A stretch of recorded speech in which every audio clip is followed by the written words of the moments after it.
운우세는 지난 1월 12일에서 13일까지 양일간 열린 전통농업연구소의 겨울농사학교 전과정을 전북 완주군의 고산면과 봉동읍에서 현장 취재를 하였습니다.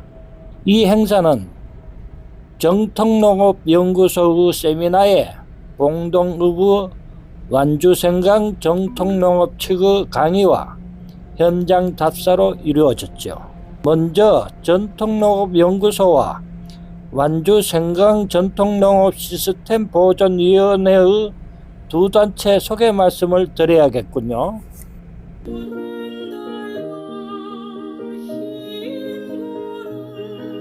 바람들이 농장입니다. 우리 안출환 선생이 지금 경작을 하고 있는 농장인데요. 좀 특별한 광경이 펼쳐지고 있습니다. 이렇게 마른 밭인데 여기에다가 지금 벼를 심고 있습니다. 모내기를 하는 게 아니라 참 이채롭습니다.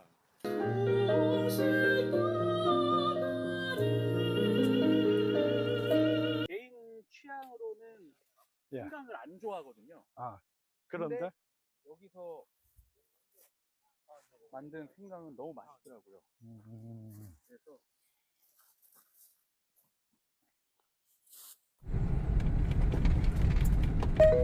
1km 앞 완주 전통문화체험장 고산 자연휴양림 방면 좌회전입니다.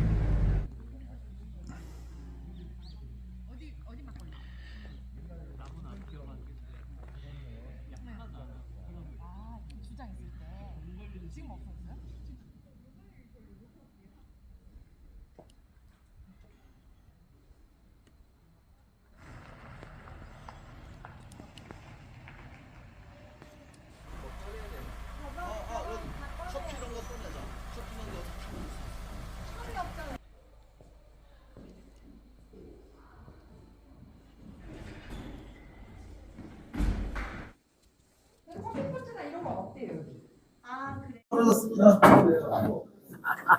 이제 잘 뛰죠.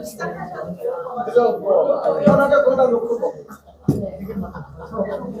이렇게 하면 되잖아요. 아이고 오셨습니까? 저런 농사법이 왜 나왔는지. 아까 말씀드렸듯이 우리 저 촬영하는 선생님이 토종 생강 촬영 때문에 오셨어요. 그 목적으로. 그래서 우리 토종 우리 이민철 회장님 강의 찍고 내일 토종 톡을 생강 톡을 찍으러 오셨는데 오신 김에 오늘 농사직설 공부도 좀 찍어두면 좋을 것 같아서 지금 우리 선생님이 우리 토종생강 보존협회 이사장님이십니다. 매운탕이 계획이 바뀌었습니까? 일단 저는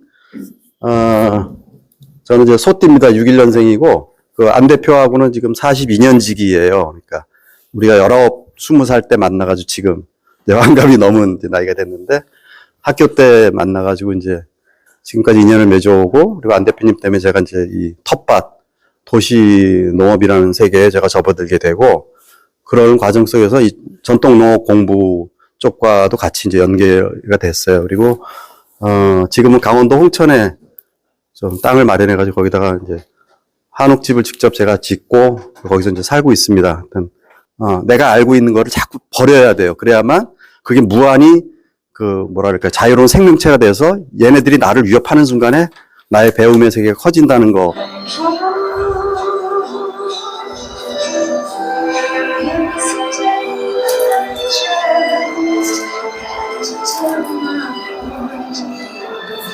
올리비아 뉴턴 존에서 올리비아는 올리브 나무를 얘기한다고 그래요. 그러니까 근데 그 올리비아 뉴턴 존이 1948년생인데 2002년도인가 사망했어요. 그래서 이제 지금은 고인이 된 사람인데 제가 좋아하는 가수인데 이 노래 가사를 제가 보고 깜짝 놀란 거예요. 그러니까 여기서 이제 have you never been mellow 이랬는데 저 mellow라는 말이 이렇게 잘 익은 좀 부드럽고 이런 그런 열매나 과실 이런 상태의 조건들을 얘기하는데 이게 우리 인간 세계의 어떤 심리적인 상태로 들어오면은 유유자적하고, 그러니까 슬로우 라이프를 추구하는 말이에요, 저게. 그러니까 요 노래 자체가 엄청나게 그래가지고 나는 한때 뭐 이렇게 바쁜 적이 있었는데 마치 너처럼 이 첫 가사가 이렇게 나와요. 그러면서 내가 이렇게 노래를 부르고 하는 거는 여러분들이 조금 느린 삶을 살기를 원해. 그러면서 행복한 적 있어? 뭐 이런 얘기를 하는 거예요. 그러니까 저는 이 노래를 듣는 순간에 와, 이거는 엄청난 명상적인 이런 걸 갖고 있구나, 이제 이런 생각이 들었거든요. 그래서 불교에서 뭐 방아라는 말이 있잖아요. 나를 놔야 모든 사람이 나한테 접근할 수 있잖아요. 근데 나를 보고 싶어 하면 사람들이 안 와요. 그러니까. 예, 방아하고 같은 개념이라고 저는 생각하는 거예요. 그러니까 우리가 어떤 하나의 노래를 보든 어떤 하나의 문장을 보든 내 사고력을 확장시키고 또 자유롭게 떠돌 수 있는 그런 상태를 자꾸 연습을 해주면 좋다는 거예요. 그래서 유유자적이라는 말이 저 안에 들어가 있다는 거 하나 말씀드리고, 두 번째는 야채는 그거 일본 말이니까 야채를 쓰지 말고 채소빵을 해야지, 이제 그 얘기를 하는 거예요. 그래서 제가 진짜 그래 가지고 이제 검색을 해봤더니 국립국어연구원에서도 이렇게 조사를 했는데 야채와 채소 중에서 야채는 일본 말이다라는 근거가 없대요. 네. 그래서 야채하고 채소의 차이는 뭐냐? 그래서 이제 이렇게 좀 추구해 이렇게 알아봤더니 야채는 나물류를 포함하는 채소 전반을 얘기하고 채소는 밭에서 나오는 식물류, 작물류 해서 채소는 좀 우리하고 가까이 우리가 이제 길들이는 그런 영역이고, 야채는 산나물류까지 다 포괄하는 아주 큰 범위가 큰 거죠. 그러니까 이제 야채와 채소라는 거를 이렇게 구분했는데, 여기서 우리가 무슨 문제를 발견할 수 있냐면은 왜 야채는 일본 말이니까 야채를 쓰면 안 돼라고 하는 이 의식이 왜 유포되고 있냐라는 거예요. 그러면 만약에 일본 말이면 안 써야 된다라고 하는 것 자체가 어떤 고정관념이 있죠? 일본은 나쁜 놈이니까라는 게 내 안에 있는 거잖아요. 그런데 제가 그래서 이제 말씀드리는 거예요. 왜 제가 내법인 멜로하고 이거하고 연관시키고 왜 농사직설하고 연관시키는지를 여러분들이 이해해주면 좋을 것 같아요. 아마 이런 식으로 접근한 사람은 별로 없을 거예요. 그러니까 이 야채는 일본 말이니까 쓰면 안 되라고 하는 그 고정관념을 내가 딱 갖고 있는 순간에 나는 내 안에 적을 하나 만들어 놓은 거예요. 근데 일본 말이라도 좋은 뜻이면 내가 쓰고 싶어 하면은 일본이라는 어마어마한 문화가 내 안에 들어오는 거예요. 다르잖아요, 벌써 이게 생각이. 그래서 유유자적할 수 있는 공부하는 마음의 여유도 그런 데서 나올 수 있지 않냐라는 거죠. 무지 앞에서는 우리 다 평등해요. 제가 그래서 조금 안다고 하는 순간은 좀 우월의식 같는데, 알 때는 동반자적인 생각을 가져서 가이드를 해주는 거면 될 것 같고, 무지 앞에서는 평등하다 해서 우리는 평등 쪽에 가까운 생각을 또 가졌으면 좋겠다. 그래서 요 얘기가 다시 말해서 멜로우하고 똑같은 개념이다, 이렇게 이해하시면 될 것 같습니다.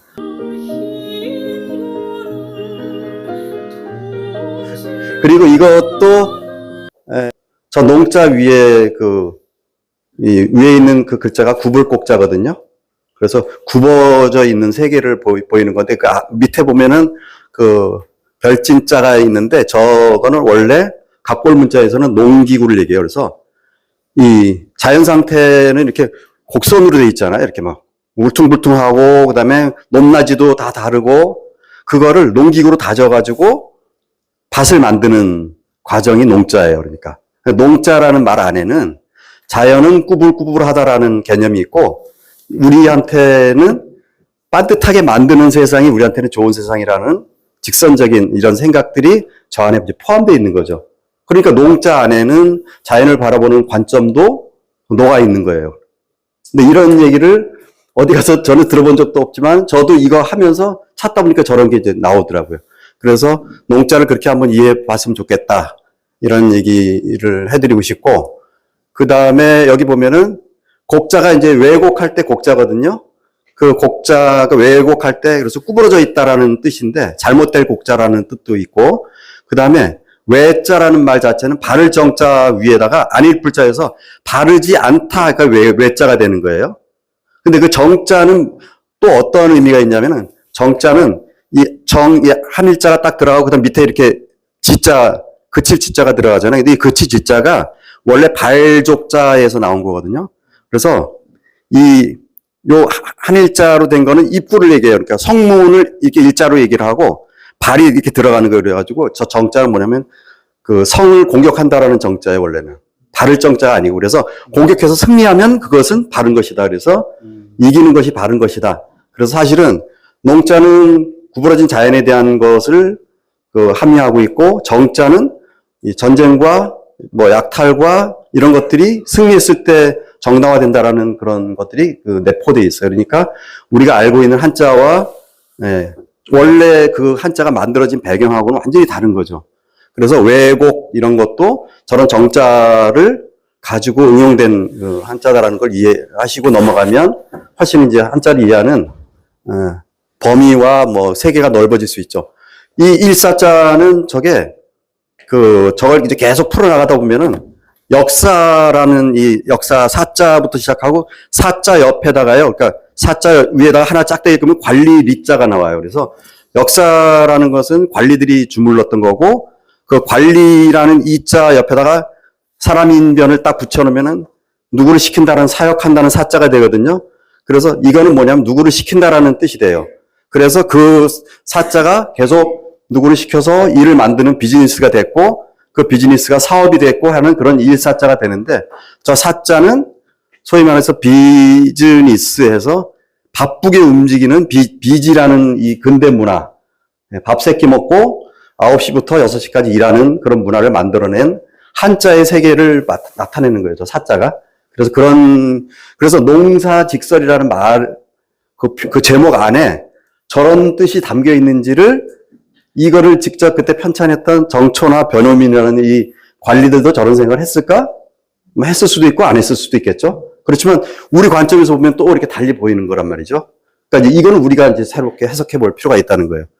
직자는 지난번에도 얘기했지만은 이렇게 10십자가 있잖아요. 그래가지고 이렇게 10분 딱 해놓으면 10분의 눈이 이렇게 있는 거예요. 이렇게 눈이. 목, 이렇게 눈이 있는 거거든요. 그 다음에 요렇게 니은자로 되어 있는 거는 원래 그 숨을 은자를 저렇게 하나로 표현해. 이렇게 되어 있는 게 숨을 은자로 나오는데, 숨어서 10개의 눈이 보고 있다 해서 직자는 원래 그런 모든 그 숨어 있는 진실들을 밝혀낸다라는 뜻을 갖고 있어요. 저게 직자인데 저 직자가 직선이라는 직자하고 연결이 됩니다. 그래서 앞에 농자의 곡자와의 곡선, 이 직자의 직선하고 대비되는 거예요. 그래서 직선은 밭을 얘기하고 곡자는 자연을 생각하는 거. 요 한자 안에, 이 안에 농사직설 안에 이런 뜻이 담겨져 있다는 거를 이해하시면 여러분들 어디 가서 농사직설 이런 거야 라고 한번 얘기해 주실 수 있을 거예요. 그 다음에 설자가 더 재밌습니다. 그러니까 요 설자는 말씀원에다가 이제 저기 뭐 보면은 바꾸다 또는 뭐 기쁘다 이런 것이 이렇게 결합된 건데, 이게 실제로는 말씀 설자의 위에 요 팔자 요거 딱 빼고 나면은 이게 형자가 나와요, 형. 그래서 우리가 자기보다 나이가 많은 사람은 형 이렇게 부르잖아요. 근데 저 형자가 원래는 제사장을 얘기했어요. 네. 그래서 제사를 지낼 때에 윗사람이 아랫사람한테 하는 말이 원래 설자였었어요. 그러니까 저 안에는 위에서 아래로 전달한다라는 말을 갖는 말로 설자를 넣은 거예요. 그러니까 우리가 알고 있는 설명한다라는 것도 아래에서 위로 하는 말은 원래 아니었다라는 거를 이해하시면, 우리가 설자를 쓸 때 긴장을 갖고 설자를 쓰면 조금 더 소통하는 데도 도움이 될 수 있지 않을까. 그래서 이 문자 안에 들어가 있는 그런 단어와 이런 걸 풀어내는 방법을 파자라고 하거든요. 그래서 이게 다 분리시키는 거거든요. 그래서 파자 공부를 하시면 한문에 대해서 이제 박사가 되실 수 있어요. 근데 파자 책자가 많이 나와 있어요. 하여튼 그거는 뭐 관심 있으신 분들 하여튼 보시면 되고, 제가 이제 추천드리는 거는 네이버 한자 사전이 그나마 제일 낫더라고요. 그래서 네이버 한자 사전 많이 보시고, 그 네이버 한자 사전에서도 찾기가 어려운 한자가 나오거나 할 때는 중국어 사전 들어가시면 웬만한 한자 다 나와요. 그래서 간자체도 나오고 원래 정자체도 다 나올 수 있으니까 그렇게 해서 찾으시면은 한문 공부하실 때는 큰 어려움 없이 하실 것 같다, 이런 얘기 말씀을 드립니다. 농사직설 요 네 단어, 그러니까 한자를 가지고 이제 풀어봤고요. 그 농사직설의 구성은 이렇게 한 11개 정도로 이렇게 할 수 있고요. 서문을 빼면 10개로 딱 정리가 됩니다. 그리고 이제 보시면 이제 뭐 비곡종 그러면 이제 곡식의 씨앗, 종자가 여기서는 씨앗이라는 뜻도 있고, 농사를 짓는 재배한다는 뜻도 있고, 그 다음에 뭐 재배법, 뭐 심기, 뭐 씨앗 이런 걸로 이제 혼용해서 씁니다. 그래서 지금 두 번째 나오는 비곡종은 곡식의 씨앗을 준비하기 그런 뜻이고 경지는 밭 갈기, 밭 가리 이런 얘기입니다. 그래서 씨앗을 준비하고 밭을 가는 거. 그 다음에 이제 그 다음부터는 재배인데 종마인데 저거는 그 삼배 마자예요, 저게. 삼배마. 그래가지고 대마초 할 때 마자고요. 정도는 저 도가 벼도자거든요. 그래서 벼 심기. 근데 여기서는 전부 이 책에서는 그냥 재배법 이렇게 이제 해놨는데 현대식으로 한 건데 재배법으로 원래 제대로 하려고 그러면은 더 우리 식대로 시스템을 갖춰야 되겠죠. 그러니까 번역상에 원래 오리지널 한 것은 그냥 뭐 벼 심기 이 정도가 좀 무난하지 않을까 생각이 들어요. 그 다음에 이제 6번째 가면 이제 종서속인데 저 서자는 기장이고 그 다음 거는 그 조예요. 그래서 기장과 조 심기. 그 벼 다음으로 기장과 조가 나오는데 기장과 조가 사실은 벼 이전에 우리 인간의 그 곡식으로 더 오리진이 더 커요. 그러니까 기원이 더 큰 거예요. 그리고 기장과 조로 제사를 많이 지냈어요. 네, 국가 차원의 어떤 커다란 제사도 많이 지냈는데 그게 계속 나옵니다. 그래서 종서속이 이렇게 우선순위 나오고 지금 재밌는 거는 저 7번 이제 종직이라고 나오는데 저거는 직자가 사직동 할 때 직자거든요. 그 서울에 가면 사직동이 있는데 그 사는 제사사자고 직은 무슨 직이냐면 저게 피예요. 그래가지고 벼 논에 가면은 다 뽑아내는 피가 저거 피직이에요. 그래서 옛날에는 그 피 농사도 굉장히 중요했었어요. 그래서 지금 우리가 그 같이 공부했던 어떤 아는 분 중에 한 분은 피 농사 져가지고 그걸로 막걸리도 만들고 이랬다는 얘기도 들었습니다. 그래서 하여튼 그 종직이라는 게 나오고 그 다음에 이제 대두, 소두, 녹두 이렇게 나오는데 대두는 콩, 소두는 팥, 녹두는 우리가 알고 있는 그 녹두. 네, 그래서 녹두 그런 심기. 그 다음에 종대소맥 이랬는데 대맥은 보리고 소맥은 밀이에요. 여러분들이 그건 뭐 잘 아시겠지만은 저 두 개를 합해서 양맥이라고 합니다. 양맥. 두 개의 맥이라서 양맥 이렇게 그 표현이 계속 나옵니다. 그리고 호마는 저거를 뜻대로 얘기하면 오랑캐 삼배 뭐 이렇게 해야 되잖아요. 그죠? 오랑캐 마 이렇게 되는 건데 호자로 들어가는 많이 있죠. 뭐 오랑캐 쪽으로 이렇게 막 하는 호자로 이렇게 호떡 그것도 그죠? 호떡, 호빵 뭐 이런 거 다 오랑캐 호자 쓸 걸요 아마. 좀 큰 거, 좀 품질이 좋은 거 이런 거 호자로 많이 쓰거든요. 그런데 여기서 그 호마는 기름의 재료가 되는 참깨를 얘기하고 네, 기름 유자를 써서 유마하면은 들깨가 돼요. 그래서 호마는 깨 용도로 많이 쓰고 유마라는 들깨는 기름 용도로 더 많이 쓰고 이랬던 것 같아요. 근데 참기름도 이제 나중에 그렇게 많이 쓰게 되겠죠.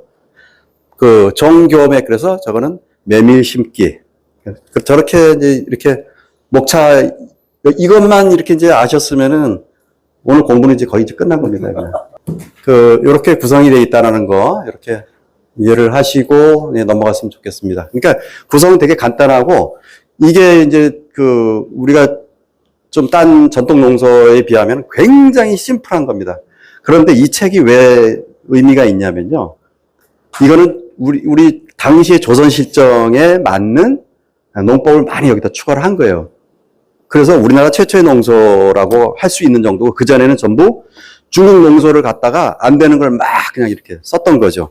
그래서 요게 그래서 이제 그 풍토부동이라는 말이 나오는데 바람풍자하고 흑토자 써가지고 풍토인데 풍토는 뭐 기후와 토양 이렇게 얘기할 수 있거든요.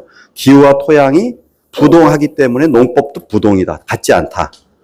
네, 그게 이 농사직설의 핵심 키워드입니다. 그러니까 풍토부동 그래서 농사의 방법도 부동.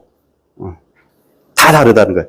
심지어 한 지역에서도 음과 양이 조금씩 기온이 다른데도 또 다릅니다. 네, 같은 토양에서도 또 다르다는 거예요. 그게 여기에 나오는 모든 내용이 아주 키포인트라는 거 여러분들이 이해하시고 여기 개강과 신전이 나오는데 그게 앞에 얘기했던 경지에 해당하는 거예요. 그래서 밭을 새로 갈거나 또는 새로운 밭, 신전 이걸 할 때 쓰는 말은 황무지 그 다음에 뭐 초경은 첫 번째 가리고 재경은 두 번째 가리 이 얘기잖아요. 그죠? 근데 여기서 제일 중요한 게 엄초라는 말을 우리가 이해해야 돼요. 그래서 엄초는 엄경이라고도 하고 엄초라고도 하는데 저 풀들을 한꺼번에 엎어가지고 다 갈아버린다는 뜻이에요. 그 엄경이라는 말인데, 엄자가 이게 엄호사격한다고 할 때 누구를 가려준다 그래서 덮는다라는 뜻이거든요. 그래서 풀이 이렇게 많이 있으면 그 풀을 그냥 분리해내지 않고 그 상태에서 덮어가지고 한꺼번에 갈아버린다. 그래서 엄경, 엄초가 생소한 단어인데 꽤 많이 나오고 있다는 거 그냥 아시면 될 것 같고, 뭐 북방농업을 뭐 소중히 했다 그러는데 이게 지금 이 농사직설의 농법은 전부 하삼도라고 하는 경상도, 전라도, 충청도의 농법을 가져왔는데 그 중간중간에 평안도라든지 뭐 함길도라든지 이쪽에서의 농법은 추위가 너무 심하고 하니까 늦게 심고 일찍 익어서 거두는 그런 만종조숙이라는 농법도 같이 병행을 해야 된다라고 하는 것들을 이렇게 해서 우리 조선의 이 밑에 지방 것도 쓰지만 이 기후가 다른 북쪽 지방에 대한 것도 배려한 측면이 보인다 해서 이렇게 소개를 해놓고 있습니다. 그리고 밭의 종류가 나와요. 토지에 따른 분류인데 뭐 수전 그러면 밭에 물이 들어가 있으니까 논이 되는 거고요. 그래서 저 수전에서 전자 위에다 수를 이렇게 딱 올려놓으면 논답이 돼버리잖아요. 그죠? 논답이 되는 거거든요. 그리고 한전의 저 한자는 가물 한자예요. 그래서 한 발이 왔다 그러면 이게 가물다라는 뜻인데, 저거는 이 날일자, 그러니까 태양 밑에 이게 뭐 간이 붙어 있는데 이게 물탈이라는 뜻이래요. 이 간이. 그래서 물탈이 조금만 해가지고는 햇빛을 가릴 수 없기 때문에 건조해지는 한자가 된다라는 뜻이래요. 그래서 한전하면 밭을 얘기합니다. 예. 그리고 양전은 설량, 선녀 이런 거 할 때 쓰는 말이잖아요. 그래서 착하다라든지 어질다라는 뜻인데 여기서는 좋은 땅이라는 뜻입니다. 그러니까 양전은 좋은 땅. 예. 그 다음에 숙전은 잘 익은 땅. 예. 좀 고운 땅. 잘 부드럽게 이렇게 만지면 아주 고운 거를 숙이라고 이해하시면 돼요. 그래서 잘 익었다. 이렇게. 우리가 이제 익는다라는 뜻으로 많이 쓰는데 표현을 그렇게 많이 해석을 하는데 우리가 이제 익는다라고 하면 우리는 되게 밭이나 솥이나 냄비에다가 익혀야 익는 거잖아요. 그죠? 근데 땅 자체를 익힌다 그러면 우리가 막 그거를 이렇게 가공을 해서 익히는 게 아니고 이거는 도구나 이런 여러 가지 통해서 거름을 줘가지고 익힌다든지 이런 뜻으로 있다라는 것을 이제 이해하시면 될 것 같고, 미전은 모양이 이쁜 밭이 아니고 똑같이 양전하고 똑같습니다. 그래가지고 미전 해가지고 저것도 기름진 밭 이런 뜻이 되고요. 박전은 척박하다 할 때 척자와 저 박자가 쓰입니다. 그래서 저 박은 얇을 박인데 그 박이라는 것은 척박하다는 뜻의 박전. 그래서 박전을 양전으로 이렇게 만드는 게 밭갈기의 핵심이 되겠죠. 그래서 박전을 양전으로 간다 이렇게 정리를 해놨습니다. 거기에 들어가는 이제 이 숙 익히는 어떤 소재 중간 매체들이 이제 여기 소개되는 거예요. 그래서 우마분 소와 말의 그 똥이 되는 거죠, 그죠? 우리 똥 전문가 계시지 않습니까? 우리 안 대표님은. 네. 우마분, 근데 인분도 사실 굉장히 중요한 거고요. 그리고 이제 여기 연지 저엽해가지고 상수리 나무에 잔가지가 붙어 있는 것들이 아주 이 토양을 기름지게 하는데 좋다는 거고, 사람 똥은 거의 한강이나 대부분의 하천으로 막 지금 다 쏟아져 가고 있잖아요. 그죠? 인분이 옛날에는 자연순환 됐었는데 지금은 다 하수구로 해가지고 빠져나가고 있는 거죠. 잠사도 없어진 지 오래됐는데 누에똥인데 이것도 없어진 지 오래됐잖아요. 이제 잠사 자체 산업화되지 않고 우리 공무원 중에 어떤 분은 지금 잠사 농업 쪽에 지금 신경을 많이 쓰는 분도 계신데 그렇게 해가지고 비란도 한번 만들고 이러면 참 좋을 것 같은데 잠사도 지금 사라져버리고 있고요. 이제 숙부는 잘 익은 거름 이런 뜻입니다. 요해는 오줌제라는 뜻이거든요. 그래가지고 오줌과 저런 나뭇가지나 이런 것 또는 똥이나 이런 것들을 태워가지고 그걸 같이 섞으면은 굉장히 훌륭한 비료가 된대요. 그래서 요회 이렇게 얘기 나오고, 그 다음에 아까 엄경이라는 것은 한꺼번에 덮은 상태로 자연 상태에 있는 모든 것들을 다 갈아엎는다는 게 있는데, 여기 나중에 본문에도 나오는데 녹두 같은 거는 이렇게 심어놓고 수확을 안 하고요. 그걸 갈아엎어버리면 땅이 그렇게 좋아진대요. 그러니까 녹두도 그런 재료를 많이 쓴다고 그러네요. 그러니까 녹두도 수확을 하지만 좋은 밭을 만들 때는 그렇게 하는 방법도 있다. 이런 얘기가 이제 본문에도 나옵니다. 그리고 요 만종은 앞에 만종 조숙하고 똑같은 내용이죠. 그러니까 이게 중원보완하고 있으니까. 그리고 요 만종에 관련되는 또 농법들 해가지고 만도 수경법 해서 늪뼈를 논에다가 심는 방법, 수경 그랬으니까 그런 얘기를 하고, 건경은 마른 밭을 가리하는 거죠. 건경. 그래서 그건 아까 한전 이랬으니까 그런 것들이 그 가문 밭을 얘기하는 거니까 건경은 한전과 해당되겠다 이런 얘기를 하고. 그리고 만설이니까 뭐 올벼는 이른 벼를 얘기하잖아요. 늪벼는 여기서는 만서 그러면 늪기장 이렇게 되는 거죠. 늪기장. 예, 그렇게 이해하시면 되고, 만속은 늪조 뭐 이렇게 되는 거죠. 예. 그다음에 양맥은 아까 대맥 소맥 하니까 그거죠. 예. 밀보리를 양맥이라고 한다. 그다음에 대두소두는 뭐 똑같고, 그다음에 교맥은 아까 매미를 얘기했다는 거. 그래서 만종할 수 있는 이 방식과 그 장목들을 이렇게 소개를 하고 있습니다. 화경도 아까 밭갈이와 관련된 거고, 그 화경은 불을 질러가지고 그걸 땅을 갈아가지고 하는 방법이죠. 전통적으로 화전민들이 이제 저 농법을 많이 썼는데, 저게 원래 밭을 만드는 아주 기초적인 방법이었죠. 화경살종해서 불을 질러서 밭을 갈고 난 다음에 씨를 살포한다라는 말이 있죠. 이렇게 흩뿌리는 거죠. 그래서 옛날에 이렇게 흩뿌리는 거를 살종 이렇게 표현을 했습니다. 작부 방식은 뭐 1년 후에 1작하고 2작하고 뭐 이러는 건데, 농법과 토양의 상태가 얼마나 좋으냐에 따라서 요거는 체계가 많이 바뀌니까 여러분들이 더 전문가실 거예요. 저는 농사를 그렇게 많이 짓는 편이 아니라서. 예. 그래서 이런 얘기들이 나오고 있다라는 거 이해하시면 좋을 것 같고, 예. 그 다음에 이제 파종법에 관련돼서 들어가면은 일항과 고랑이라는 것이 한문으로 저렇게 구분이 되어 있다. 그래서 일항 무자라는 게 이렇게 간머리에다가 밭전자 넣고 월일구자 해가지고 이제 일항무로 쓰고, 농자는 밭두둑농해서 무하고 농 이런 게 반복해서 여러 가지 표현이 되고 있습니다. 그리고 고랑은 이 무와 무의 사이에 들어가 있으니까 무간 이렇게도 쓰는 겁니다. 그래서 무간이라고도 하고, 그다음에 무자와 달리 이렇게 저 개견자랑 어깨견자 뭐 비슷하게 저렇게 견을 썼잖아요. 그러니까 그거는 밭도랑 견 이렇게 쓰고, 그 다음에 고랑구라는 말도 있으니까 저런 한자가 있다라는 거 그냥 알고 계시면 되고, 전파는 이렇게 씨앗 하나하나를 심는 걸 전파라고 하는 거 아시잖아요. 그 다음에 조파나 줄파는 줄을 쭉 넣어가지고 이렇게 거기다 촘촘히 이렇게 씨앗을 심는 거, 조파, 줄파라는 게 나오는 거고, 그 다음에 이제 만파는 흩어 뿌리는 거, 그거 얘기하는 거고요. 그 다음에 농종은 아까 얘기했듯이 밭두둑에다가 심는 거, 견종은 밭 고랑에다가 심는 거, 이제 그런 식으로. 그래, 그런 것들이 양맥을 농종으로 할 수도 있고, 견종으로도 할 수 있대요. 이제 여기서 재밌는 거는 전파에 보면은 족종과 과종이 있습니다. 그래서 족종은, 족발을 심는 게 아니고, 발 뒤꿈치로 구멍을 내가지고 거기다 이렇게 씻은 게, 이렇게 옛날에는 맨발로도 이렇게 많이 했나 봐요. 그래서 족종이라는 게 나오는데, 하여튼, 그 족종을 하면은 거기에 들어갈 만한 뭐 족종.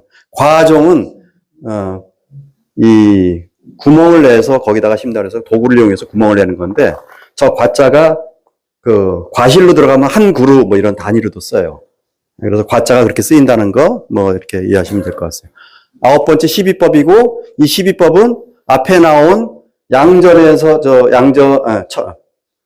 박전에서 양전으로 가는 내용들과 중복이 되는 게 보이죠. 여기서 재밌는 거는 다른 건 다 비슷비슷한데 폭근하고 폭양이 나오는데 뿌리에다가 햇볕을 쬐어주는 거예요. 저 폭자가 쬐을 폭자라는 거거든요. 그래서 햇볕을 사용하는 방법도 저렇게 12법의 하나로 들어가고 있다는 거 그냥 참고로 하시면 될 것 같고, 폭양은 햇볕에 노출시킨다. 양자가 별양자입니다. 저게. 이런 게 있다는 거. 제초는 뭐 요새는 뭐 예초기도 많이 쓰고 뭐 여러 가지 뭐 제초제도 약도 쓰고 그러는데, 여기서는 이제 김매다라는 뜻을 얘기하는 거고, 그래서 아까 밭갈 경자에다가 저 운자를 쓰면 경운이 되는 겁니다. 그래서 밭갈고 김맨다라는 뜻. 그다음에 그 호미를 나타내는 말이 저 서자인데, 저 서자가 호미를 뜻할 때도 있고, 저거를 동사로 쓸 때는 그냥 김을 맨다라는 뜻으로도 쓰인다는 거. 수운 이러면 손으로 김을 맨다 이런 뜻으로 쓰인다는 거. 그리고 제초와 관련돼서 항상 이제 신경 써야 될 것은 이제 북 돋아주는 거, 그런 게 같이 병행하고 있다는 거 이해하시면 좋을 것 같고. 수학에 들어가면 요게 이제 좀 재밌는 건데, 수에서 저 숫자는 즉시라는 뜻이에요. 뭐뭐 하는 대로 바로 이런 뜻이거든요. 그래서 읽는 대로 바로 배워낸다 이런 게. 읽는 대로 바로 배워낸다. 그래서 수예. 올벼 같은 경우는 읽으면 바로 해야지 그걸 놔두면 안 된다는 거예요. 이게 상할 수도 있다 이런 뜻이겠죠, 당연히. 그 다음에 반숙즉예, 그러면 반만 읽었을 때 바로 배워낸다.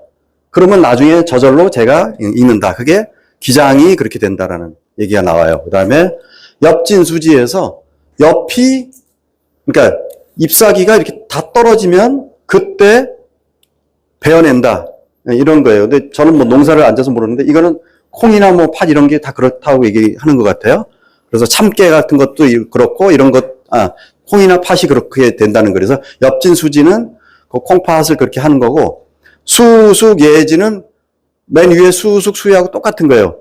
예지하고 수예하고 표현만 달랐을 뿐이고, 저 지자는 그냥 끝에서 뭐 말이 끝난다는 뜻으로 하는 거니까 의미가 하나도 없으니까 있는 대로 배워낸다. 뭐 이런 뜻으로 이제 이해하시면 돼요. 그래서 참깨, 아까 호마 나왔죠? 그 다음에 유마는 들깨. 그래서 참깨는 진임자라고 하고 들깨는 수임자라고 하는 표현도 나옵니다. 그리고 이제 반흑, 반대. 요 반은 검고 반은 하얀 상태가 됐을 때는 바로 베어내면 된다. 이게 메밀은 그렇게 해서 그거를 거꾸로 세워놓은대요. 거꾸로 세워놓으면 저게 다 익어가지고 그때는 이제 수확해도 된다. 뭐 이런 내용들이 나옵니다. 지금 농기구 이제 파트에 대한 해제가 나오는데, 저 경자는 이제 밭을 간다는 거고, 그래서 저 뇌라는 거는 가래라는 뜻이고, 저게 그 향언에서 지방말이라는 뜻이에요. 근데 그게 향언은 우리말이라는 뜻인데, 우리말로 지보라는 옛날 말을 썼대요. 근데 그게 나중에는 우리의 가래라는 말로 어떻게 형성됐는지 이걸 이제 언어학자들이 이제 풀어야 될 문제겠죠. 따비라는 말도 저기 써 있고, 그래서 이 가리의 도구로는 이제 저 가래가 있고, 그 다음에 여기는 명시적으로 나와 있지 않지만 쟁기나 극쟁이, 사업괴행이 이런 건데, 이건 전부 금속으로 만든 그 도구라는 거를 이렇게 감안하시면 될 것 같아요. 그 다음에 이제 금속도 나오니까요.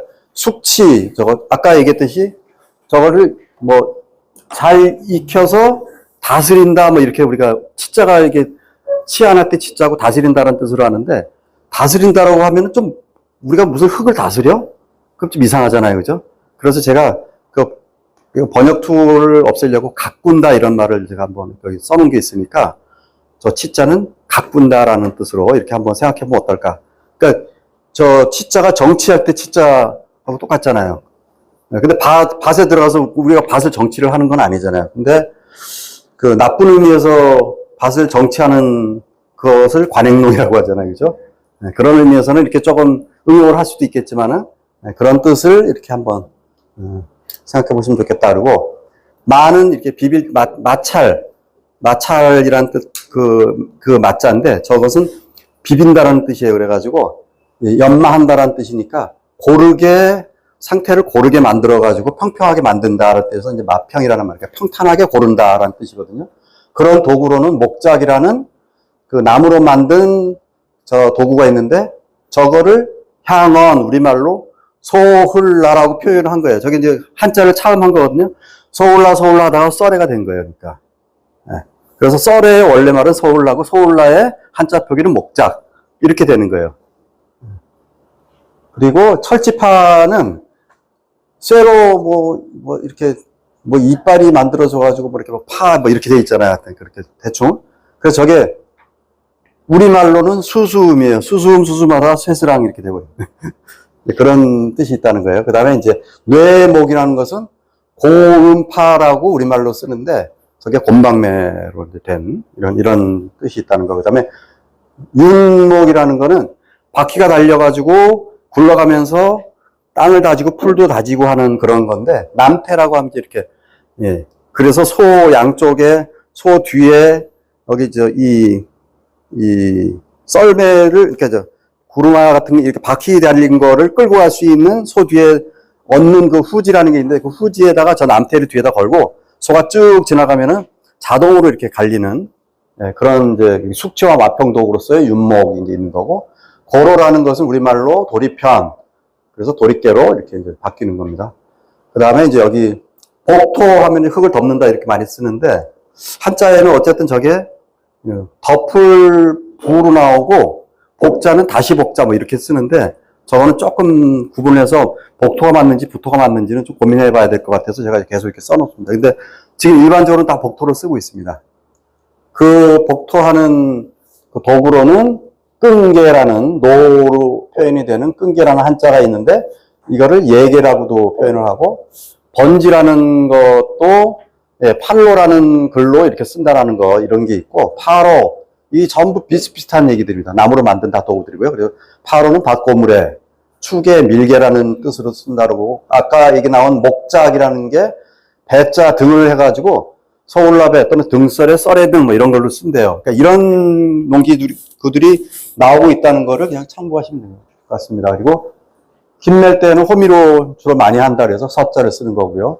수학적으로는 낫을 쓴다 그래서 낫겸자 쓰고 장병 대겸해서 자루가 길어서 큰 낫이다 해서 서서 하는 낫을 쓴 이제 장병 대겸 이렇게 합니다.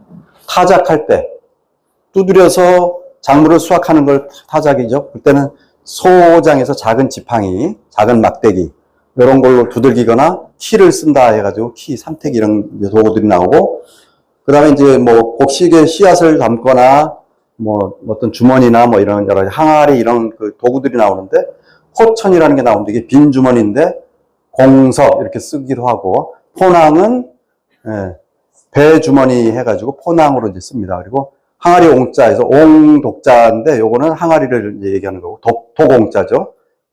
그 다음에 조라는 거는 물통을 얘기하는데 목조 하면은 나무통 이렇게 쓴다 뭐 이런 얘기 나옵니다. 이제 이렇게 덮는 건 이형으로 우리가 이 볏짚 같은 걸로 해가지고 이제 이형을 만들잖아요. 그래서 그거를 점천 또는 이형점 이런 식으로 쓴다는 거. 그 다음에 이제 여기 부리에다가 망을 씌워가지고 이제 일을 시키는데 소가 이제 풀 같은 거 뜯지 못하게 하려고 이렇게 하는 거지요. 그러니까 그걸 소부리망 해서 망자를 쓴다는 거.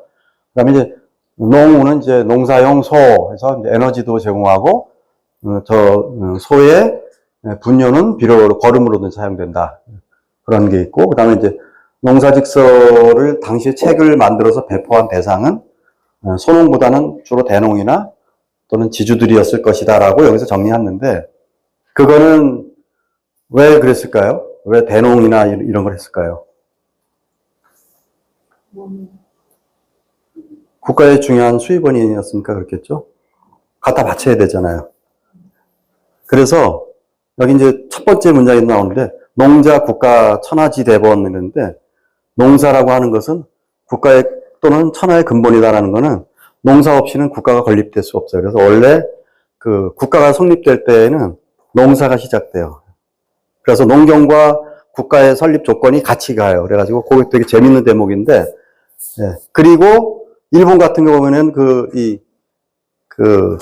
병농 분리라 그래가지고 군사력하고 그러니까 사무라이가 농사를 못 짓게요. 그래가지고 무장 해제를 시키는 거거든요. 그래가지고 얼마 전에 제가 그래서 우리 동네에 이 병농 일치를 해가지고 우리가 국가를 하나 세우면 어떨까 했더니 저보고 좀 위험한 사람 다 보겠더니 그게 위험합니까? 우리가 자주적으로 잘 살아야 되는 거 아닌가요? 그러니까 이게 사무라이를 해체하는 것이 국가 권력의 기본이에요. 일본이 어마어마하게 막부라는 이 군사 정권이 사무라이를 자기 이 기생계층으로 딱 만들어버리는 거죠. 그 위에 쇼군이라는 게 딱 있는 거예요. 하여튼 그래서 우리 여기에도 그런 이제 맥락을 짚어볼 수 있는 대목들이 나오니까 그래서 대농과 이 지주들을 대상으로 해야만 안정된 국가의 재원을 확보할 수 있다.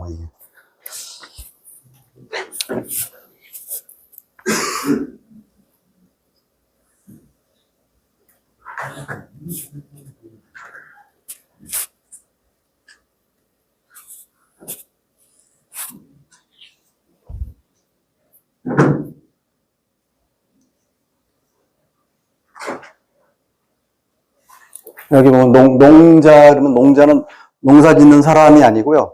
농사라는 것은 해서 자자가 저렇게 뭐뭐라는 것은 이렇게 쓰는 그 자자로 쓰이는데 저 자자가 문장 중간에 맨 문장이 쭉 지나가다가 자자가 딱 끝나는 때가 있어요. 자, 그리고 뭐뭐시라면 이런 뜻도 있어요. 그러니까 그거 난생 처음 보는 사람이 어떻게 그거를 알 수가 있겠어요. 그런데 원문하고 해석본하고 저를 비교하면서 다시 한자를 찾아보니까 뭐뭐라면 이런 게 나와요. 자자에. 그러니까 뭐 그런 게 중간에 한번 나올 수도 있는 거고.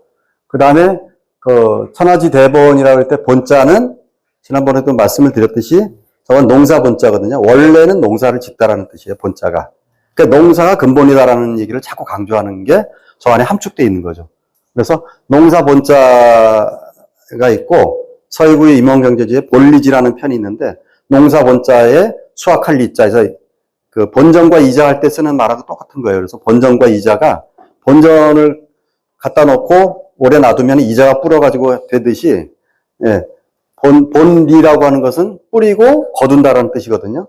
그 벼화에다가 칼도자를 붙이는 거니까. 그래서 저 본자는 근본을 얘기하기도 하지만 농사라는 걸 얘기하는 그 이중성이 있다는 걸 항상 염두에 두시면 좋을 것 같아요. 나무 목자에다가 밑에를 딱 고정시키니까 딱 심는다는 뜻이거든요. 예. 딱 이렇게 심을 때는, 예, 옆에 경운을 해줘야 되겠죠. 그래가지고 딱 그 고정시키면 뭐 튼튼해지겠죠. 그 다음에 여기는 이제 쭉 나오면 될 것 같고,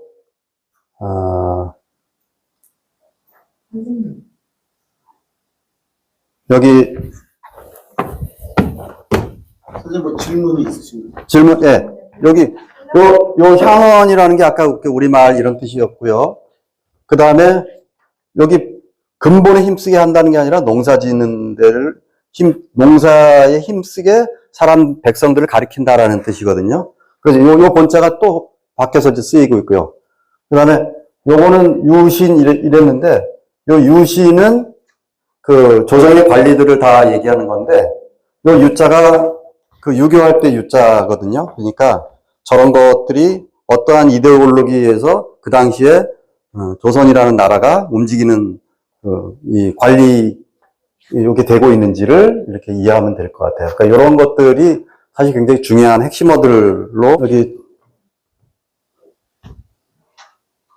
변효문이라는 사람하고 앞에 나온 사람이 있어요. 그래가지고 자기와 종부의 소윤의 그 신하인 변효문 요 둘이서 이제 이렇게 책을 냈는데 여기가 이제 이게 그 펼쳐 보이다는 펼칠 피자인데 피로연할 때 피자고 검열할 때 열자예요. 그러니까 펼쳐서 살펴보아가지고 참고를 또 하고 그래서 그 중에서 중복되는 것을 없애고 이게 뭐 소매 겉장가 그러는데 그래서 그 중에서 아주 절실하게 요긴한 것만 취해서 이 책을 만들어냈다. 뭐 이제 맨 아래 문장에 시자가 이렇게 나와요. 여기 보면은 시서 수소 그래서 이 책이 비록 작지만 그 이익됨이 가히 승언제 말로서 다 할 수 있을까? 그 다음에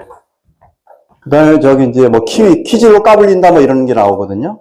그렇게 해가지고 물에 담궜다가 싹 띄워놓은 거는 없애고 가라앉은 중에 다시 이렇게 이런 것들이 좀 나와요. 그런 얘기를 하고, 그래서 여기 보면은 견장해가지고 견고하게 저장한다는 거예요. 견고하게 저장을 하는데 단단한 상태로 저장을 하는데 호천과 같은 종류에다가 저장을 해서 그런 용기를 얘기하는 거예요. 담는 주머니 뭐 이런 걸 얘기하는 거거든요. 그래서 그런 종류 씨앗을 그런 데다 보관해야 된다. 이런 얘기들을 쭉 얘기하고 있습니다.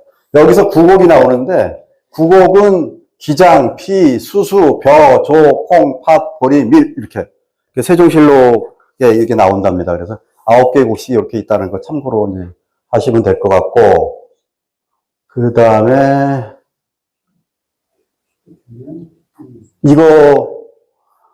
이거가 좀 재미있을 것 같아요. 여기 보면은 요거는 뭐뭐 하고 싶다라는 거거든요. 욕자, 욕심 이런 거 아시잖아요. 그러니까 그래서 알고 싶은 거예요. 내세면은 내년이에요. 내세. 이게 해세자니까. 내년에 요 의자가 마땅의, 의당 할 때 의자인데 또는 적절한 거, 적합하다는 뜻도 있거든요. 마땅한 것을, 내년에 마땅한 것을 알고자 한다. 그러니까 내년에 내가 그 곡식 종자 중에 제일 좀 적절한 것을 어떻게 가려내느냐, 막 이런 거예요. 그래서 이 9곡식의 이 종자를 각 한 대씩을 가지고, 이는 뭐뭐로써 이런 뜻도 갖고 있고, 그러니까 이 9곡의 씨앗을 각 한 대씩을 가지고, 여기 또 나오죠? 각각, 이 성자가 뭐라 그랬죠? 아까 가득 채우는 거잖아요. 꽉 채우는 거. 가득 채우는데 포낭에다가, 아까 이렇게 보자기 같은 데죠? 가득 채우는 거예요. 한 대씩을. 그런 다음에, 이게, 매몰한다, 무덤 매자, 그러니까 이 땅에다가 묻는다는 건데, 땅에다가 묻어서, 땅에다가 묻는데, 이 우가, 이 지붕이 있는 거거든요. 지붕이 있는 중간에다 그러니까 위에다가 가림판을 만들어줘야 되겠죠. 그러니까. 그래서 그 땅에다가 이제 넣어놓는다는 거예요. 넣어놓는데, 여기에는, 이건 아닌 물자니까, 사람으로 하여금 뭐뭐 하지 못하게 한다라는 거예요. 이 영자는 명령을 내리는 거니까. 사람이 앉거나 눕거나, 그 위에 앉거나 눕거나 하지 못하게 해서 사람 기운이 들어가지 않게 자연 상태로 놔둬야 된다. 그리고 나서 종자를 어떻게 가리는지 한번 볼까요? 그래가지고 50일이 지나고 나면은 50일 후에 발취양지, 거기서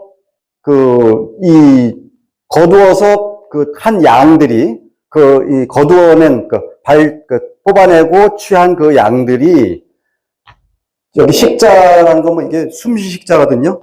숨쉬 식자인데, 숨을 쉬고, 그 다음에 또 여기 보면은, 여기 뭐가 있죠? 그러니까 숨을 쉬는 거니까 살아있으면서도 가장 많은 것, 식취다자, 살아있으면서도 가장 많은 것, 그것이, 내년에 가장 적합한 종자다. 이런 식으로 한대요. 그러니까, 그거 섞어가지고, 이 땅에 그 토질에 가장 맞는 종자를 얻어내는 방법이 저런 게 있다라고 얘기를 합니다. 그러니까 이게, 우리 방식으로는 이게 이해가 잘 안 가잖아요. 그죠? 이런 식으로 하지는 않잖아요. 사실은. 근데, 이때는 이렇게 해서 자연 상태 토질과 이 씨앗에 적합한 것들이 어떻게 맞는지 이렇게 가려내는 이런 것들이 있다는 게 좀 특이한 것 같습니다. 여기 보면은 경지에서 땅을 가는 것은 마땅히 천천히, 슬로우에 천천히 해야 된다. 천천히 하면, 이게 지금 뭐 하면 이런 뜻입니다. 천천히 하면 흙이 연해진다, 부드러워진다. 그리고 소가 불피곤 그랬어요. 소가 피곤해지지 않는다. 이런 뜻이에요. 그러니까 막 서둘러서 하면은 서두르지 않으면 땅도 부드러워지고 소도 피곤해지지 않으니까 좋다라는 건데, 저 얘기가, 저는 이런 생각이 들더라고요. 지금 막 트랙터로 막 땅 갈고 막 이러는 것들 있잖아요. 그게 사실은 토양이 그렇게 좋지 않은 것 같아요. 왜냐하면 거기에 모든 여러 가지 미생물이나 이런 것들이 금방 파괴되고 이러는 것 같아요. 그래서 아마도 이런 것이 굉장히 오래된 자연적인 체험이 담긴 얘기가 아닌가 이런 생각이 들어요. 그 다음에 여기 보면은 춘하, 봄, 여름에 가는 것은 마땅히 이게 얇을 천자거든요. 얇게 갈고 가을 가리는 마땅히 깊게 간다. 가을에는 왜 깊게 가느냐 하면은 겨울을 나고 모든 거기에 농작물과 그런 영양분들이 있으니까 깊이 갈아서 그 안에서 순환될 수 있게끔 하는 거죠. 그래서 이런 게 나오고, 봄가리는, 여기 보세요. 봄가리는 이게 숫자가 뭐뭐 하는 즉시잖아요. 밭을 가는 대로 즉시 갖고 와야 된다는 거예요. 바로 갖고 와야 된다는. 그래서 봄가리 때는 밭을 갈고 놔뒀다가 또 하면 안 되고, 그때 바로 어느 정도 상태를 만들어줘야 된다는 얘기를 이렇게 하고 있고, 가을가리는 흙이 건백, 마르고 하얀색으로 흙이 될 때까지를 기다렸다가 그 다음에 나서야 요걸 좀 잘 만들어줘야 된다 이런 식으로 얘기합니다. 그래서 저 봄과 가을에 대한 그 흙을 만지는 방법이 다른 거 그런 거를 설명을 하고 있습니다. 여기 한전 나오죠. 그러니까 밭죠. 그 마른 밭이니까 한전. 한전의 경우에는 처음을 갈고 난 뒤에 초경 후에 그 초인데 풀을 쫙 깔아놓고서 소지 불을 태운다는 거예요. 그러니까 그걸 쭉 덮어가지고 그걸 태운 다음에 그 다음에 또 다시 밭을 갈고 그리고 나서 그 밭을 놔두면은 잠이 스스로 저절로 기름지어진다 이런 뜻으로 저걸 이제 쓰이고 있습니다. 그래가지고 마른 밭은 처음 갈고 그런 다음에 그 풀은 태워놓고 그 태운 상태에서 다시 갈면 그 밭은 저절로 기름져진다 뭐 이런 식으로 얘기를 하는 겁니다. 박전은 어떻게 해볼까요? 여기 나오죠. 아까 녹두에 나오죠. 박전 척박한 밭은 녹두를 그 경작을 한 다음에 그것이 무성하기를 기다렸다가 엄경한다고 나오잖아요. 여기서 엄경, 그죠? 그래서 같이 갈아엎는다는 거예요. 그러고 나면은 이게 좋은 풀과 나쁜 풀이 있는데 불유, 불충 그래가지고 저 유자가 뭐 그 강아지 풀유 이렇게 나오는데 잡초유라는 뜻이거든요. 그래서 보통 여기 저 유자가 많이 나오는데 농사에 많이 나와요. 근데 원문에 보면 강아지 풀로 나오는데 사실은 잡초를 얘기해요. 그래서 어떻게 나면 양유 이렇게 하면요. 양유라고 나오면은 좋은 풀과 나쁜 풀 이렇게 나와요. 그래서 요거는 잡초를 얘기하는 거거든요. 그래서 잡초도 없고 벌레도 없다. 엄경을 하면. 그래서 녹두가 척박한 땅에서는 저런 효과가 있다는 게 나와요. 그래서 여기 보면 눈꽃 섭자인데 불꽃 섭자거든요. 여기 불꽃 섭자인데 척박할 척자예요. 이게 척박할 척자고 저 박이 만나면 척박이 되는 거예요. 그러니까 박전은 바로 이런 척박한 땅인데 척박한 땅을 불을 태워가지고 좋은 그 밭으로 만들어준다. 뭐 이런 식으로 요 박전에 대한 얘기는 이렇게 나오고 있습니다. 그 다음에 황무지 같은 경우에는 7, 8월 사이에 밭을 갈고 여기 엄초 또 나오죠. 엄초. 같이 풀을 갈아엎어가지고 다음 연도에 얼음이 녹고 그러고 난 다음에 또 밭을 갈고 난 뒤에 하종에서 씨앗을 내리는 거니까 씨앗을 심는다 이런 뜻이에요. 하종도 바로 파종하고 똑같은 거고 종자를 심는 거하고 똑같은 말로 쓰임됩니다. 하종 이렇게 나왔고요. 그리고 이제 대저는 뭐 많이 옛날에 한번 해도 뭐 대개, 대저, 말하건대 뭐 이런 그냥 표현이 아무 의미가 없는 거예요. 대개는 뭐 대체로 황무지라는 것을 개간할 때는 처음에는 갈 때 깊게 갈고 처음에는 황무지 같은 경우를 얘기하는 거예요. 아까 초경은 얇게 하고 이런 것도 있지만 여기 황무지는 다른 거예요. 그러니까 그 다음에 다시 갈 때는 얇게 간다 뭐 이런 식으로 황무지를 변시지법 해가지고 변별하고 시험하는 방법이 있는데 변별한다는 거, 그 다음에 테스트한다. 시험 볼 때 시자거든요. 그냥 변별하고 시험하는 방법이 있는데, 저게 지금 착이네요, 착. 굴 찾기 할 때 착자를 저 착을 쓰는데, 착토, 흙을 파내는 거예요. 파내는데, 한쪽 깊이로 파내가지고, 저 상자는 이 맛을 본다는 건데, 맛을 본다. 그 맛을 봐서 맛을 보는데 여기 보면 첨자 위상이라서 단 거. 천민밀 아시죠? 천민밀. 그저 누구야? 그 중국 가수가 불렀던 그 텐미미 해가지고 나온 그 천민밀이 이게 그거예요. 달첨자거든요. 그래서 단 것이 최상이고 첨자 위상.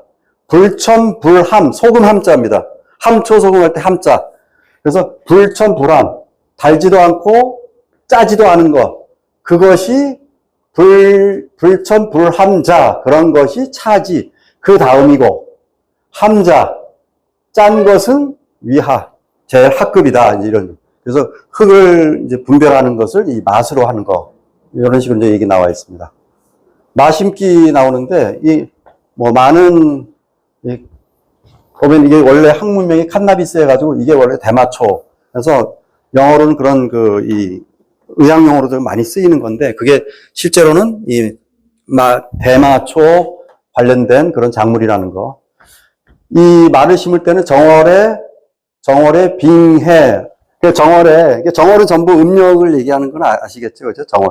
그렇게, 진짜 2월 달에는 얼음이 녹을 수가 없잖아요. 그러니까 음력 정월이 되면은 얼음이 녹는데, 그때 양전에서 좋은 기름진 밭을 택하는데, 여기서 굉장히 중요한 말이 나와요. 내가 양전이 밭이 많아요. 밭이 많으면, 즉, 그러면 세역해서 해를 역. 이게 바꾼다라는 건데, 그 해를 쉰다는 거예요. 그래서 세역이라는 말이 원래 이 전통 농업에 많이 나와요. 사실은 원래 윤작도 하고 이런 여러 가지가 있잖아요. 네, 그런 거 관련된 얘기들을 하는 거예요. 그래서 옛날에는 저런 세역이라는 말이 있었다라는 거, 이렇게 좀 이해를 하시고 넘어가면 좋을 것 같습니다. 1년을 생략해서 건너뛴다 해서, 그걸 세역이라고 하는데, 여기서 이제 생략한다라는 그 생자가, 작을 소자에다가 이 눈목자 써가지고, 생을 쓰는데, 그게 성찰할 때 성자예요, 이게, 원래. 근데 그 성자가 아까 해뷰 네버빈 멜로우 할 때 그 멜로우와 같은 맥락이 있는 말이거든요. 그 성자가 성찰한다는 성자가. 근데 그게 생자로도 쓰여요. 그래서 생역농법 하면 뭐냐면은 힘을 들이지 않는 농법이라는 뜻이에요. 생역농법. 생자 쓰고 역은 힘력자고, 그러니까 힘을 들이지 않고 하는 농법. 그게 첫 번째로 뭐가 있겠습니까?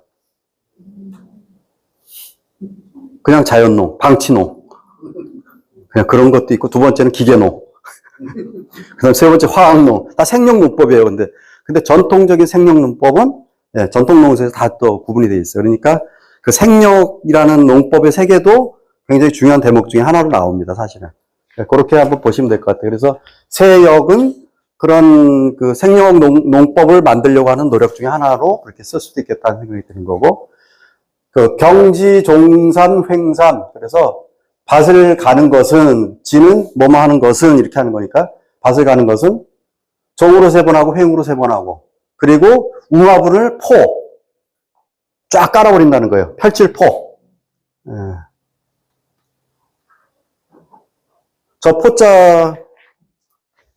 저 포자에다가 베풀 시자를 넣으면은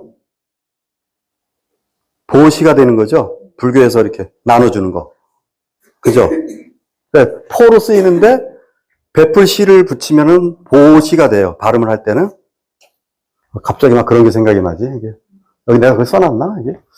안 써놓은 것 같은데. 그래서 웅화분을 보시하듯이 쫙 이렇게 펼쳐놓고 2월 상순에 편경지에서 다시 밭을 간다 이런 얘기를 여기다 써놓습니다. 그리고 여기에는 이제 왜 그러는 이유들, 그리고 언제쯤 해야 되는지 뭐 이런 거 설명을 해놓고 있습니다. 이런 얘기들이 좀 있는 거고요. 여기 이제 목작 나오죠, 아까. 썰에, 혁명 소홀라에서 썰에. 우리말로는 소홀라라고 하는 이 목작을 가지고, 목작으로서, 그리고 목작과, 그다음 이건, 엔드하고 똑같은 거예요. 철집화. 목작과 철집화는 수수이니까 쇠스랑. 그래서 요 두 개를 가지고 숙치사평. 그래서 고르게 만들어서 밭을 간들고 평평하게 사자 만든다는 아까 얘기 나왔죠. 만들고 그러고 난 이후에 발 뒤꿈치로 밟아가지고 균밀하게 고르고 밀도가 있게 발로 다 이렇게 잡아준다는 거죠. 그러고 난 다음에 씨앗을 뿌리고 살종 또는 그렇게 해서 반드시 균질하게 만들고 밀도도 반드시 그렇게 하게 해야 된다 이런 거예요. 그래서 요런 표현들이 지금 경지 쪽에 이렇게 나오는 내용들입니다.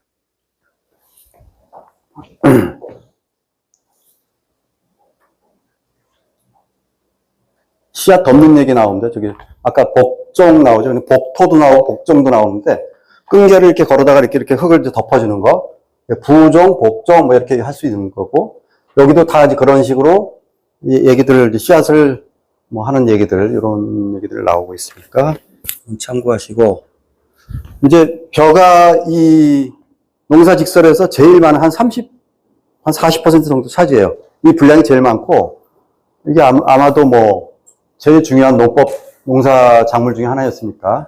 그 도종 그랬어요. 벼의 그 씨앗은, 종자는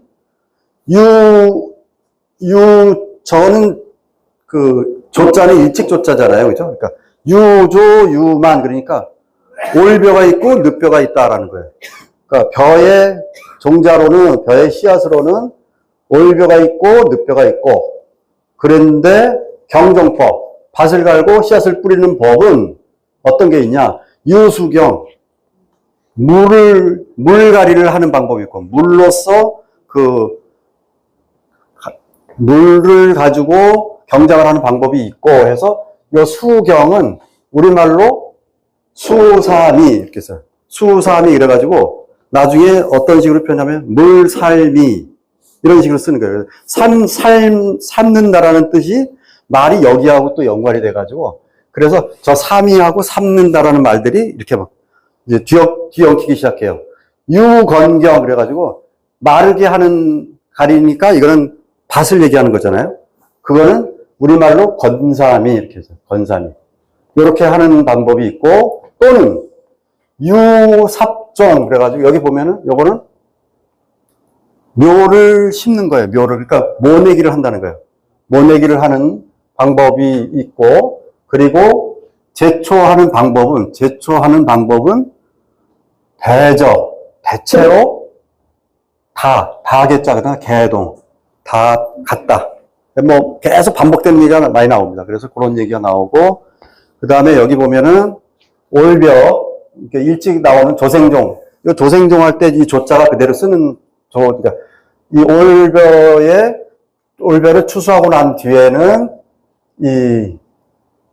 이거는 선택을 하는데, 물에 인접한, 수원에 인접한 것을 골라서 거기에 비옥하고 흙이 된 그런 논을 이렇게 고른다는 거니까, 올벼는 추수한 후에 이런 물이 좋은 조건에 있는 아주 양질의 밭을 골라가지고 농사를 짓는 것을 준비해야 된다. 뭐 이렇게 얘기를 하고 있습니다. 이런 식으로 계속 그 절기마다 필요한 때마다 그 농사 짓는 방법에 관한 얘기들이 쭉 나오고, 어떻게 또 종자들을 어떻게 물에 잘 담궈가지고 이거를 지나고 난 다음에 어떻게 걷어내서 이걸 어떻게 관리하는지, 이런 것들이 쭉 여기 굉장히 많이 나와요. 음식물의 그 섭취 다양성이 엄청 없어지고 있어요. 그러니까 지금 실제로 우리가 지금 전통농사를 공부하면서 느끼는 거는 상상외로 풍부한 게 너무 많은데 우리는 너무 심플해요, 지금. 그러고 마트에 가면요, 해계망측한 그 가공식품도 어마어마하게 많고, 그러니까 우리는 사실은 이상한 환경에서 살고 있는 거죠, 지금.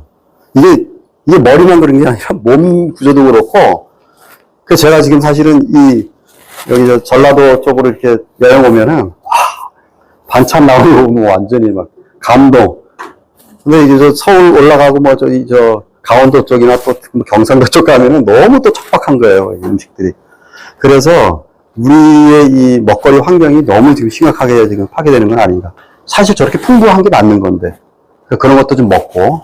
제가 안산에서 공부할 때 같이 오셨던 한 교수분이 피농사를 한번 진 적이 있어요. 그래가지고 그걸 막걸리도 뭐 담고 그래서. 피농사를 지은 게 아니고, 농사를 망쳐서. 피만 나. 그러면서, 피를 거두자. 그래서 피를 수확을. 그래서 피를 수확했다고 그러더라고요. 벼도 수확했지만, 그래서 그 피를 막걸리를 안 갖다. 그래서 저기 지금 보면은 잡초 유자가 저게 야채의 세계하고 같은 개념으로 보시면 돼요. 그 들판에 나오는 다양한 세계.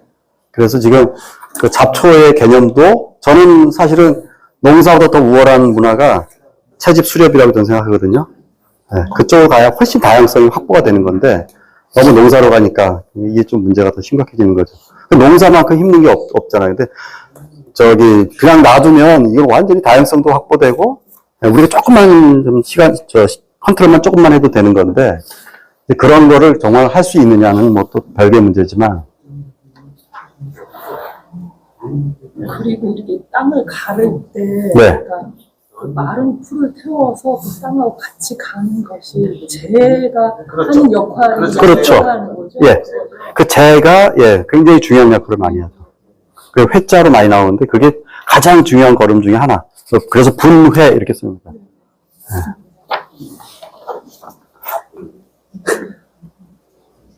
공사법이 뭐 공부해보면 그게 뭐 새로운 것 같지도 않고 익숙한 얘기들이 많지 않나요?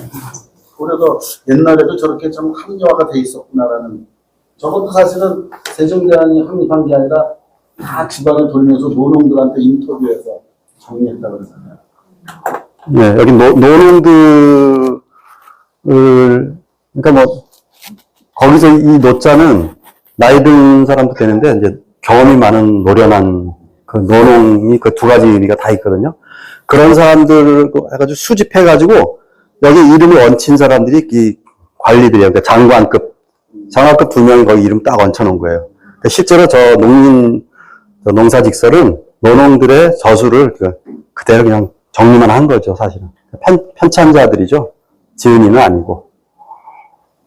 그래서 지금 사실은 우리 시대에 지금 제일 중요한 게 그런 나름대로 농법 하는 것에 대한 구술과 이런 것들이 지금 굉장히, 좀 절실한 때가 된 거죠. 오히려 저거는 봄, 가을에는 얇게 갈고 겨울에 깊게 갈고, 이게 오히려 지금 이렇게 하네. 지금 그냥 트랙터로 그냥 너무 빨리 해버리니까. 오히려 더 합리적이에요. 철별로 가는 방법도 다. 근데 저는 이걸 읽으면서 진짜 저는 그 시간 여행 가는, 제가 이제 상태가 좀 안 좋을 때 이렇게 넷플릭스 본다고 그랬잖아요. 근데 상태가 안 좋을 때 한 번 그 아웃랜더라는 외국의 그 미니 시리즈물이 있는데, 그게 한 200~300년을 이렇게 뒤로 갔다 오는 그 시간 여행이 있는데, 저는, 이거 뭐, 400~500년, 진짜 시간 여행이 되더라고. 그러면서, 저는 이런 생각을 좀 해봤어요. 그러니까, 어떤 책을 읽든, 어떤 과거의 그런 고전을 읽든, 그런 것이 무슨 의미가 있냐면은, 제가 그 속에 푹 빠졌다가, 돌아나오면서 우리를 돌아볼 수 있는 거예요. 내 주변을 볼 수 있는 거예요. 그러면서, 저때 당시에 저런 정말 순수하고 자연스러운 것들이 지금 너무 없는 거예요, 너무. 우리가 지금, 제가 그래가지고, 한번 우리 공부할 때, 나는 말 키워가지고 말 타고 읍내도 한번 나오고 싶다 했더니, 우리 공부하는 사람들이 뭐라 그래. 말은 절대 도저히 못 나간다 그래가지고 또, 그랬더니 또 남원에 누가 말 타고 막 활보하는 사람 막 사진도 올리고 그래가지고 한번 재밌었던 적이 있는데, 근데 우리가 지금 이게, 마사회나 이런 데 통하지 않은 말동을 구할 수가 없잖아요. 그러니까 이제는 그렇게 또 이상하게 돼버렸어요. 그러니까. 우리 동네에서 어렸을 때 다 그런 걸 보고 지냈는데, 그런 것도 지금. 그리고 뭐, 지나가다 보면 막, 돼지도 싣고 막 가는데, 그 돼지똥 이런 것도 그전에는 우리 동네에 많이 있었는데, 이게 뭐 다 가축, 축사에 들어가가지고, 뭐 그냥 오염원이 되고, 뭐. 그래서 이 우리를 돌아보는 좋은 계기가 되는 것 같다. 이런, 그런 관점이 저는 하여튼 들었습니다. 자, 이제 이렇게 마무리하겠습니다. 수고하셨습니다. 네, 수고하셨습니다.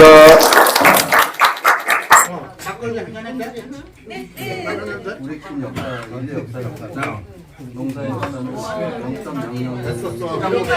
0.00 냉장고가 안 나오는 걸 50년? 영건씨, 맥주 먹는 거야?